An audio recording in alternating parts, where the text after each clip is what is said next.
Hürmetli vatandaş, sizlerge ikinci kıtımlık liksiyemizle başlayımız. Bu liksiyemiz sizlerge tanıştık. Endi nimetimiz o. Edebiyatımızda oğdaylı. Ötken hepte sözlüğüme kaldık sebebini adı ciddi haber kelip ciddi haberini ötközdik sizlerge vatandaş. Hem bugün şunu sizlerge sözlüğümüz. Edebiyatımızı oğdaylı. Edebiyatımızı oğdaylı. Leksiyedesi de gacırız. Bugün çiftler 2026 yıl 5. ayın 3. günü öptük Ekşembe. Vatandaş. Hem de edebiyatımızı koldaydı. Bugünkü mavzu kandak mavzu deseniz.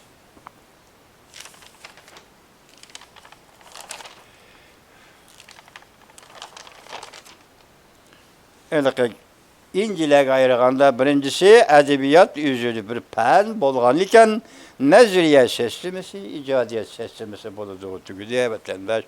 Bugün endilikte ikinci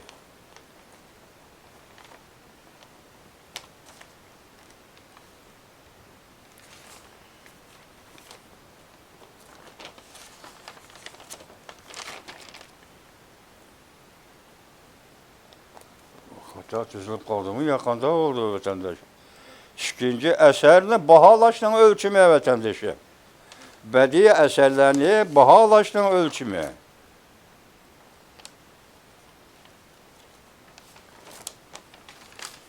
Bugün bu doğruda toxtalımız, anda koşumça Uygur tiliga, yaki Uygur tili, yaki Uygur şiiriyet tili bilen degendek.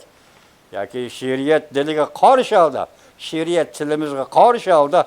Bimene, sepseteleşken ibarlarını katatısı bilip, men modernizmçi, men gunguçi, gungu şiir yazgıçı, men yeni şiiriyetin vekili dep kirgelledim. Doğrusu toxtalgan edik. Bugün yani şu doğru toxtalımız, o doğru toxtalıştı. Nemi deyimiz diye vakti bunun diyene, bu katıyam Abdülkerim Hocayip nemi dedi, ziyaretin devamı, Tiyipçen Eliyip nemi dedi, muşu doğruda kısıkça hem toxtalımız vatandaşlar. Bugünkü, bu şeyde bir çıtak, depte betsen de almış kötkendek bir iş durdu. Şuna dolu varaklap köttim beni keçirinler vatandaşlar. İkinci eserlerine bağlaşılan ölçümü.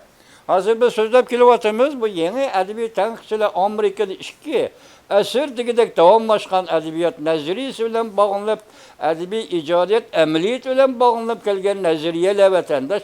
Bunun da 5-6 digidek Abdur'un eseri var.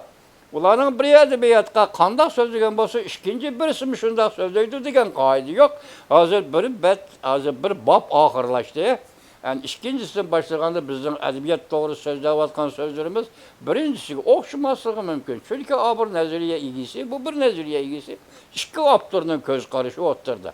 Lakin biz bir yerde gep nime baş nime birlik ya birliklik ya umumilik nokta nezir netkan birle edebiyat nime. Şunun merkezi şudur, biz şunu da paylaşsak bulur vatandaş. Bugün bana en ahır sema var, bırak sependirin var, kaysı birisinin makalesi. Bedi eserlerine bağlaştan ölçümü. Edebiyat hükünü etkanda muhimi o. Yani edebiyat nimi devatıdır. Emez. Belki edebiyat şu devat kılını kandak devatıdır. Şu söz devat kılını kandak söz devatıdır diyen mesullar. Bir yerde geplime edebiyat buluştu ki yaki bedi eser buluştu ki vasıtaları nime stilistik vasıtaları nime şair yaki yazgıcı bu stilistik vasıtalardan kandak paylandı. Yani şu vakti da edebiyat nime devatıdır emez. Edebiyat şu deydiğin digen cepini kandak şekilde devatıdır diyen meseledir. Yani bu söz yeni edebi tenkitçilerin talimatıdır. Hakikaten köp azlığı, bedi eserinin kıymetinin az köplüğünü belirlemeydi. Bunun hakikat, bedi hakikatle. Tasavvurunuzun kilovatkan bedi hakikatle. Lakin logikilik, hakikat sahasının kilovatkan emez. Belki sizin tasavvurunuz, bedi tasavvurunuzun kilovatkan hakikatten az köplüğü edebiyatın yakışamallıkını ölçep vermeydi. Bırak, iddiyalarının büyüklüğü, bədii eserlerinin büyüklüğüdün hem direkt vermeydi. Kançı iddia yüksek olsa, bu şimdi yakşı iddialim bulmaydı. Yani bunun için yüzümüzden fikrini kaldırımız, fikrimiz hep kalımız, biz Allah'ın vatandaşı. Ondak bulmaydıyken edebiyat bilen pen namını ve yeke felsefeni öz ara seliştiriş, her kandak Allah'ı barıp bir iş, digilim bulmaydı. Müştevatkan geplerimiz karta felsefe, estetika felsefesi, güzellik felsefesi ve şunun okşaş edebiyattan umumu birdekteki yeke birliki. Muşun eslerini öz ara seliştirişkin bulmaydı o deydim. Əməliyyatda barlıq digidək itiraf qılınğan büyük eserlerinin içinde penname, yani ilim pen ve felsefe hüküm kılgan səpsete ve hunut nersilerini edebiyat güzel nersiler de hüküm kılırlar. Bir karşısınız ilim pennin işleri kirip geçse eğer o bizim nezirimizde bir səpsete. Çünkü edebiyat emez. Yani bir tarafta ötken etkanda felsefi diyle fikirle kirip geçse bizim nezirimizde sepset neymiş kardeşi o felsefe edebiyat emez. O ilim pen edebiyat emez. Şunu sepsete davatı daptır. Edebiyat buluş gerek, felsefe buluş gerek, ilim pen buluş gerek. Orada iş bitiyor. Şu vakit beşikayıp bu neziriciler ne mi diyordu? Sepsete orada iş bitiyor. Bazı güzel nersede hüküm kılınır da edebiyatta diyor. Hele ki biz mesela Tatar şair Hada Tahtaş'tan bir sözünü misal keltirdik o.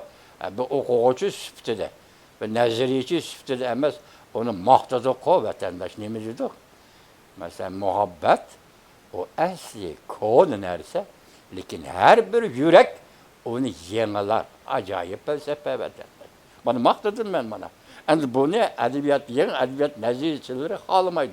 Çünkü felsefenin sepseteleri edebiyat kirmesi gerek de karaydıgan edebiyat neziricileri bunu yaptırmaydı. Yani nime dedik? Özbek şairi kapırgılam. Nime degen? Vatan gibi edebegen, üzden Özbekistan vatanı gibi edebiyat. Avval ahir senin oğlun ben. Ana levzideki levzim buludu. Buna felsefe vatandaş. Bu şundak felsefelerinin edebiyat kırık bilişini bu yeni edebi tenkitçiler güzel nersede hüküm kılıdıkken uyuyorken etraf kılıçta kalamaydı ki vatandaşlar. Bırakıştan bu doğrudaki hulas şu ki kişiler belki ebedi penname ve felsefe bilen şiirge hüküm kılmaydı. İlim pen bilen şiirge hüküm kılmaydı, felsefe bilen şiirge hüküm kılmaydı. Müşahedimine bir koyduğun sualım var vatandaş bırakış efendiye estetika yani güzellik doğrusudaki pen güzellik doğrusudaki pen edebiyat, icadiyet, şiiriyet, icadiyet bunun hepsi güzellik yaratıcı vasıtlı ya güzellik yaratıcı hadisidir. Edebi hadisidir, estetika hadisidir. Bu estetikada felsefe var. Felsefe bulmasa onu yaki estetikinin neziriyesi turguzgulu bulmaydı. Bunda vakti bir yerde. Ne mi diyeyim bizden bırak efendi bununla? Felsefe bilen şiir hüküm kılmaydı. İlim pen bilen şiir hüküm kılmaydı. Pen namı bilen şiir hüküm kılmaydı. Şundak buluplu kalmayı siyaset, ahlak, tarih, denemde barlı garbi edebiyat hadisler yani edebiyatımızdan sırtındaki ölçemlerini kabul kılgılı olmaydı. Edebiyatla bağlaş.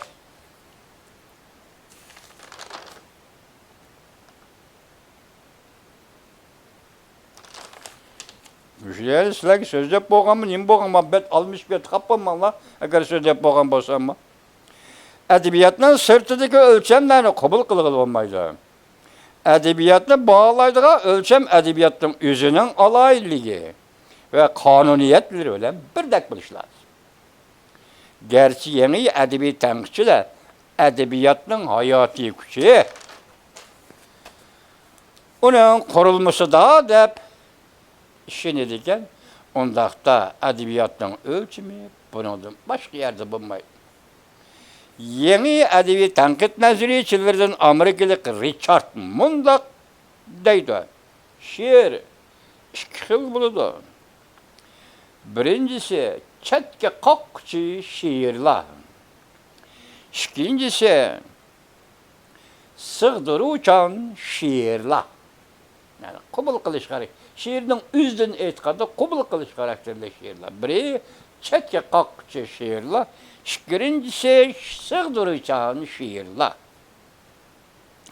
Avvalgi chetga qoqquchi şiirlar odamlarning bir xil hayajonini yoki hissiyotini qo'zg'aydi. Boshqa har qanday hayajonni chetga qoqadi. Yani adamların hayacını oldu, hissiyat oldu. En azından başka ne dikildik hayacını?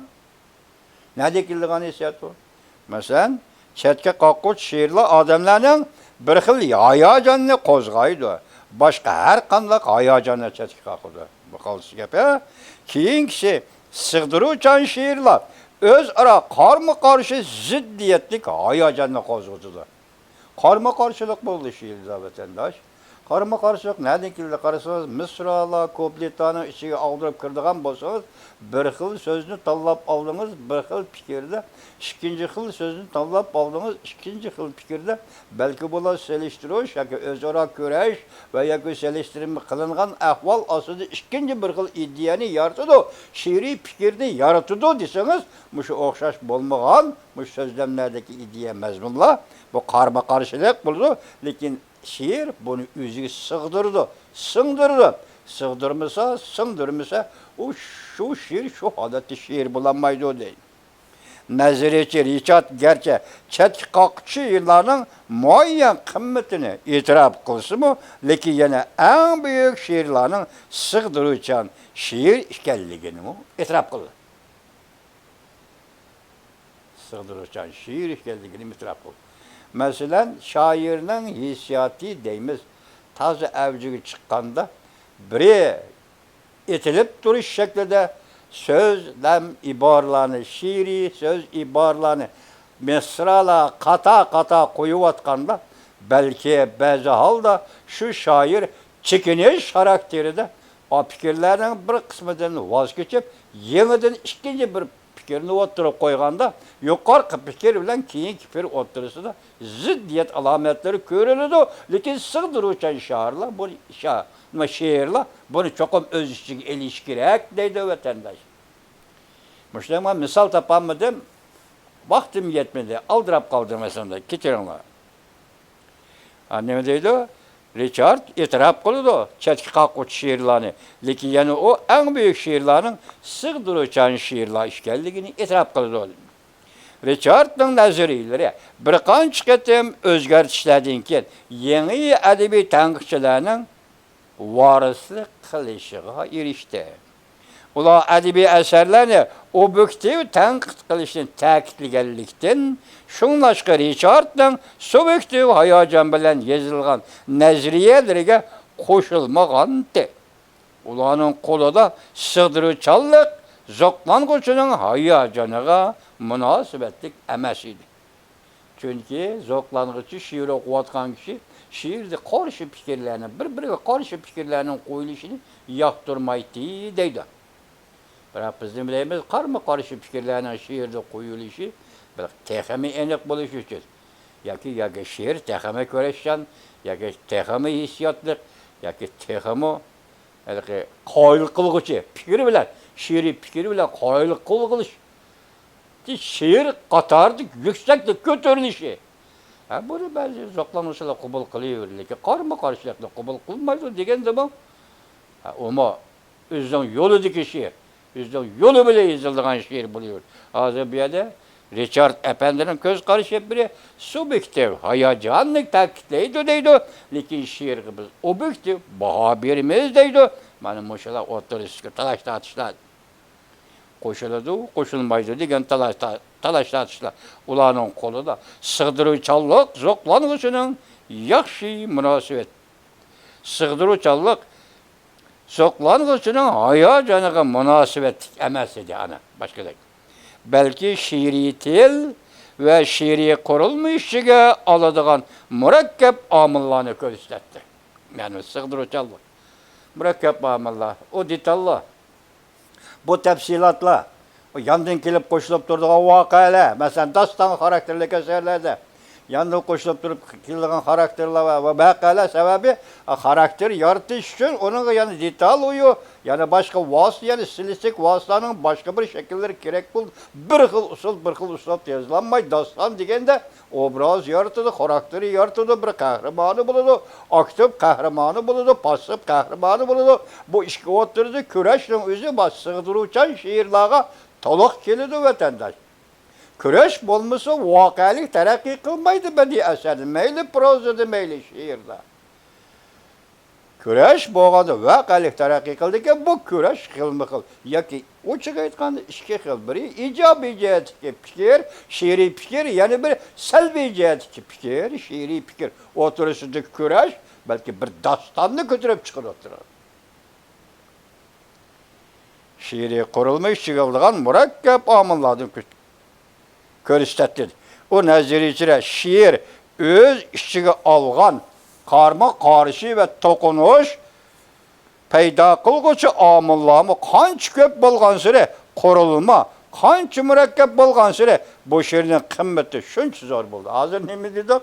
İcabi, selbi, dastan üçün etkanlar.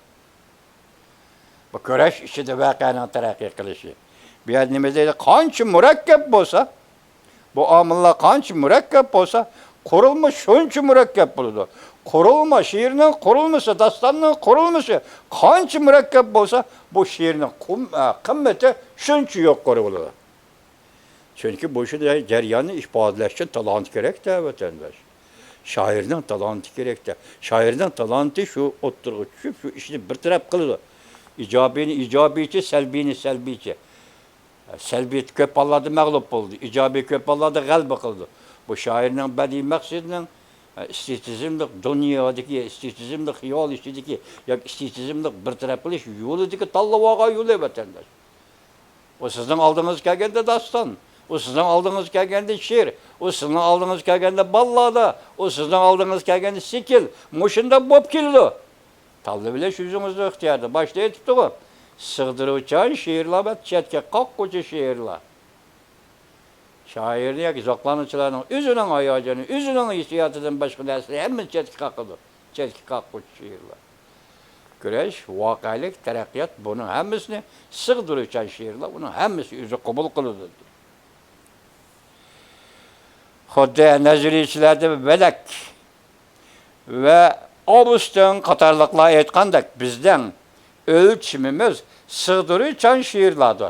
Ya ki biz dikkatimizi neye aldırımız? Sığdırıcı şiirler aldırımız. Vakaylık, tefsilat, detal ve başkalar.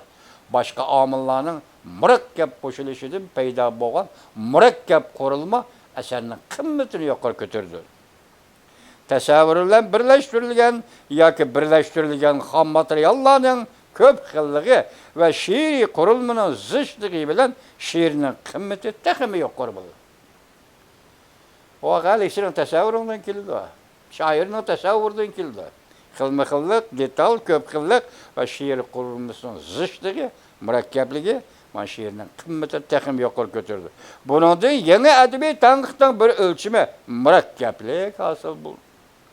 Gerçi barlık yeni edebi tanıkçılar sığdırıcı şiirler degen bu hükümünü işletmegen bolsa mu?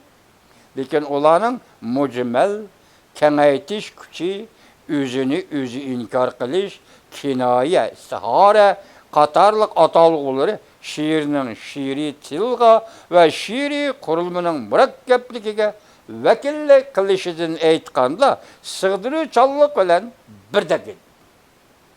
Şu amilların hemisi sığdırıcı şiirleri içindeki birine şununla bir dekil. Muvaffaklık. Ulanın edebiyat bilim birigi koyduğun talipiydi. Hemminesi muvaffak buluşu. Kurulmuş içindeki hemminesi muvaffak buluşu. Ulanın organik buluş neziriyesi başta ettik, takitleşi. Bedi eserinin mükemmelliğini takitleşi. Organik buluş ya da vakalarda tizmiti, detal ve tefsilatlar dedik ama şunların hemisi kata koyuluşu. Bunun edebi eserdeki organik buluş. Peki organikten ahırkı birdeki bu şiiri buluş, edebiyat buluş.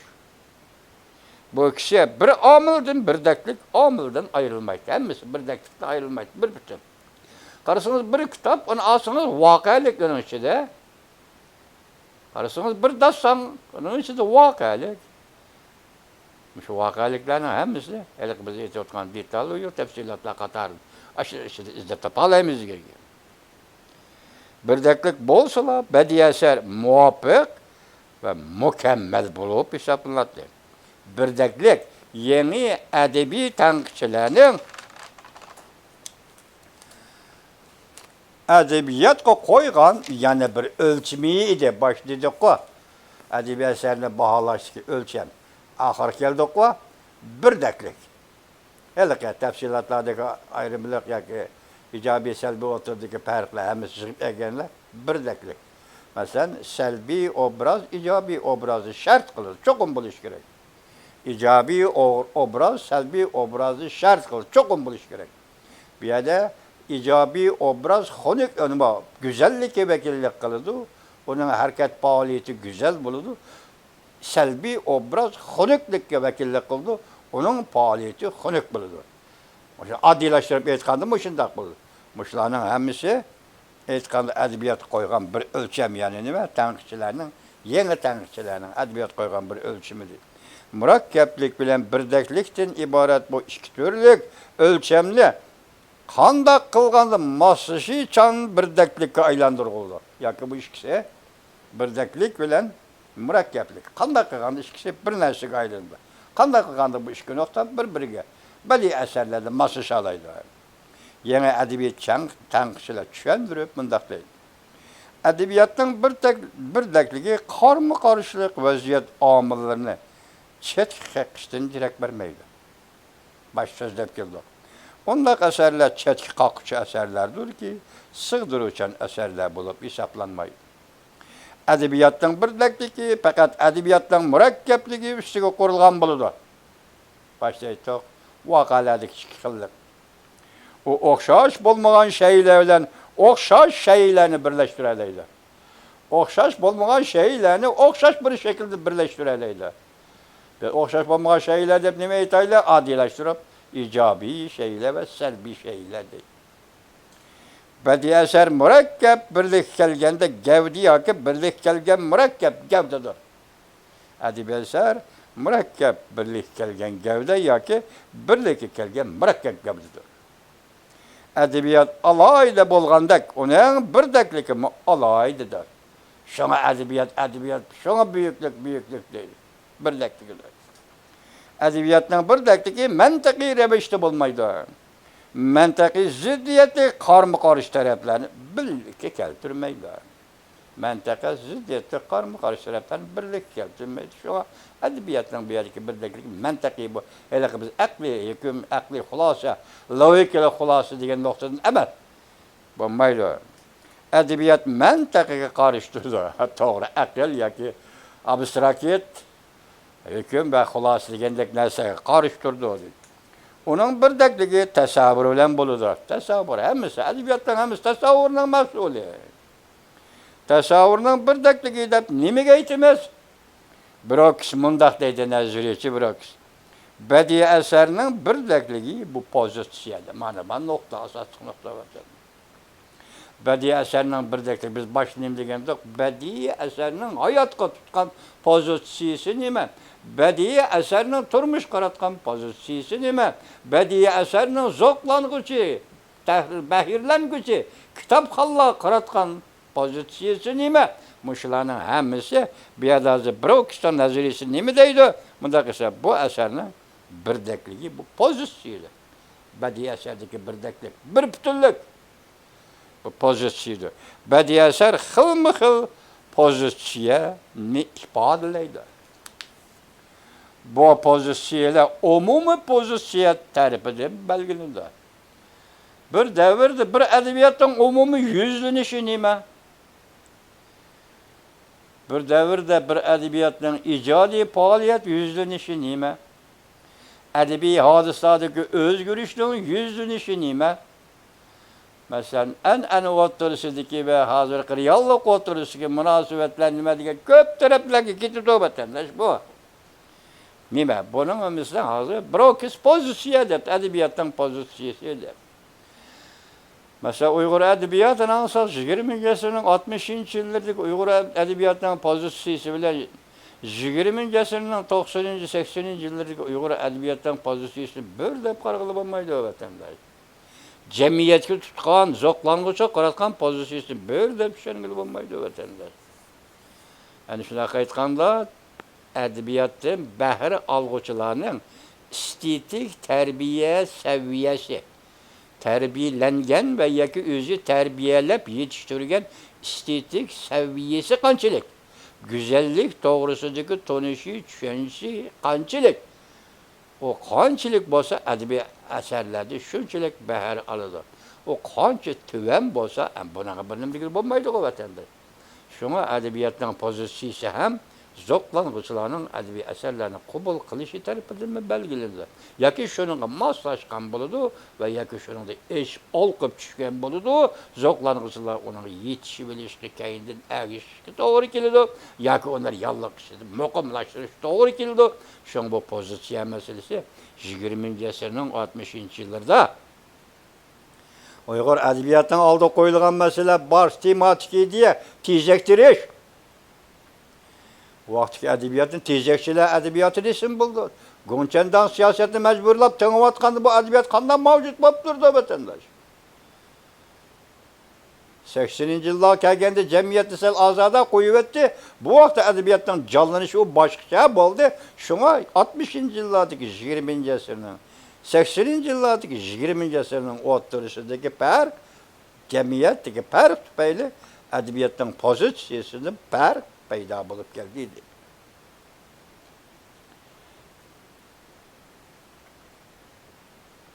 Bir yerden demez edebiyatki, yeni edebi tanqıtın nezri ve asasındaki iki türlük ölçem. Birincisi mürekkeplik ve birdeklik. Hemmisi edebi eserden kurulmuşluğu nispeten etkan. Birdeklik bolsun mürekkeplik, mürekkeplik bolsun birdeklik. Bu edebi eserden kurulmuşluğu nispeten etkan. Ola öz ora zıç münasebetlik. Yani birbirini şart kılıdı. Birdeklik, mürekkeplik, birdeklikni bir şart kılıyor. Şunlaşka zıç münasebetlik. Herkes yekki muamele kılığı olmaydı. Her kandak bir edebi tanqıçı bu iki türlük ölçem boyunca eserlerini bağlaş ölçümü de muqimlaştırıp bergen emez. Şundaq da birisi belgelep bergen emez. Lakin bu şu edebi tanqıçılarının bizgi bergen bir şartıdır. Şundaq buluduğu da bir edebi tanqıçı bunu belgelep berdi emez. Lakin edebi tanqıçılarının nezri ve eserleri, maqalları karşı tarafga, ikinci bir tarafga ko'rsatmagan bishorat, birdaklik, murakkablik zich bo'ladi. Munosabat zich bo'ladi. Buning sababi adabiyotning murakkabligi uni birdakligini shart qiladi. Adabiy asarlarning birdakligi uni murakkabligini shart qiladi. Endilikda ba'zilar gongochalar to'g'risidagi misollarimizni sizlarga topshiraylik vatandoshim. İzdiniş ve gulgula. Mavzuluk ziyaret hatırasının devamı. Sual. Bu şiirlerini ənənevi şiiriyetimiz bilen qandaq münasibetli buluşu gerek de hesaplaymaz. Tiyipcan Eliyop. Cevabı. Her qandaq yenilikni ən zimini yetildirgeyi yaxşı. Lekin ənənini kerek kılmaslık pozisiya bilen yenilik yaratış oyuda buluşunun yaxşı netice vermeydiğallığı ener. Konu narsalar özgürüp barıdır. Şiir şekilleri mi, şiiri fikirler mi özgürüp barıdır. Bir zamanlarda zavod turxulladın tütün çıksa, tütek çıksa, onundan zoqlanıp, onu sanatının terakkiyatı deyip maqtığan idik. Əmdi bundaq mediye külgülük bulup kalıdır. istitek zavodning to'rixonadan mo'rillardan chiqqanda biz buni sanoat ishning taraqqiyoti degan edik. Endi biz madiligan edik, shunaq. Endi biz buni madilisak endi kül-külük bo'lib qoldi. Chunki bu tutunlar, bu istiteklar muhit bulg'anishga taba bo'lib qoldi. Matafakkur, yana matafakkur, shoirimiz ochiq aytolmayotdi-da. Shu vaqtdagi she'rlarda biz san'atni maqtab, istitek chiqyotdi, to'rxonda tutun chiqyotdi. Oy, san'at taraqqiy qildi deb maqtadik. Keyin o to'rxondan chiqqan is bilan tutak muhitni bulg'aydigan istitek bo'lib chiqdi. Xuddi shuning o'xshash yangi she'r dedik, gongi she'r dedik, tutuq she'rlar dedik. Yangi şiiriyetinin vekili kim? Atalmış kim? Diğerlerine bazargı saldık. Bu xuddi aş Mo'rdan chiqqan tutunga o'xshash Uyg'ur she'riyatini bulg'aydigan istitakdir.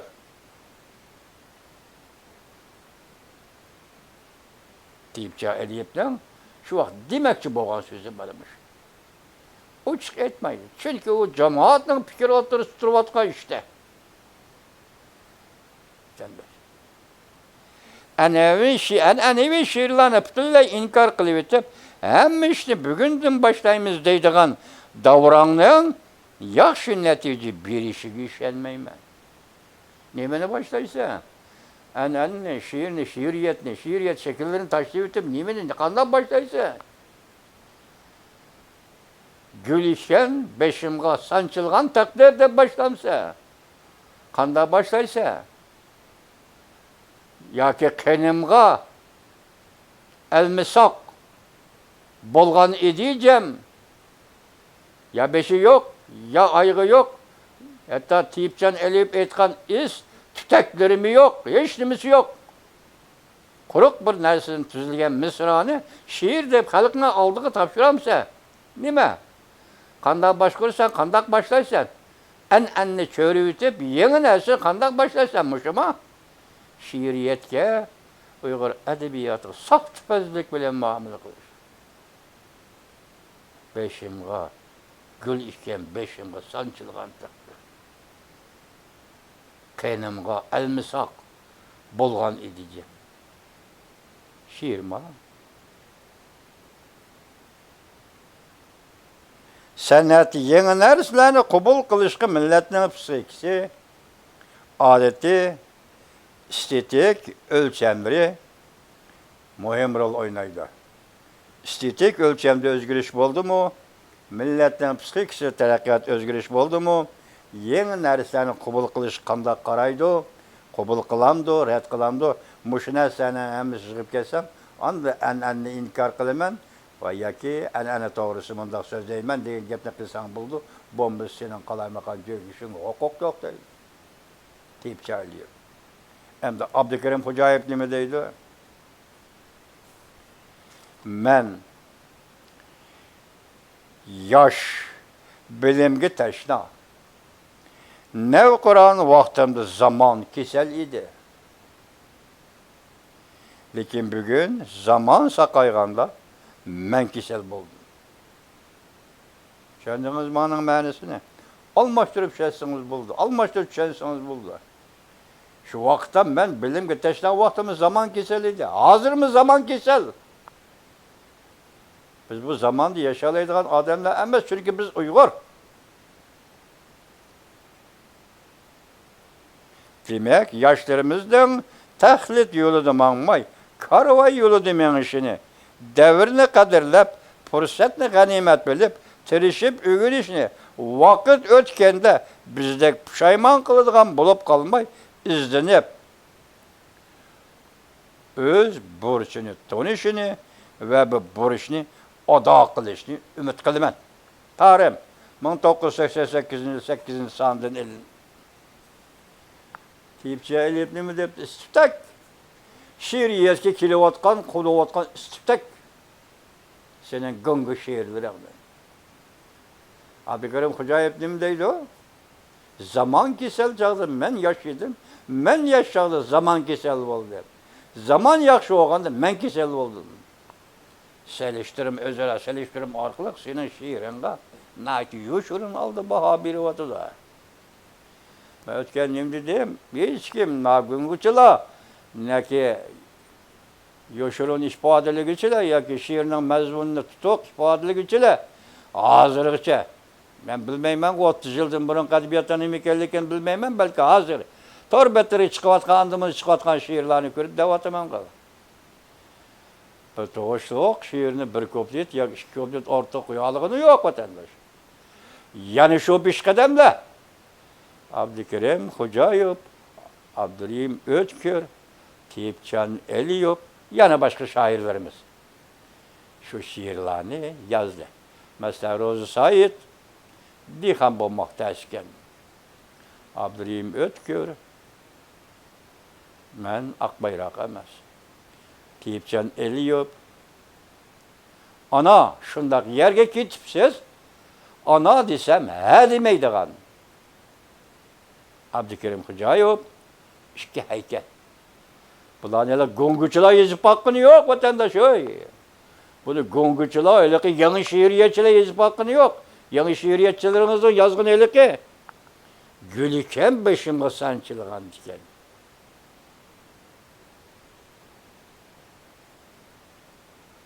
Rengvazlık. Edebiyat şiiri kırıtkar rengvazlık.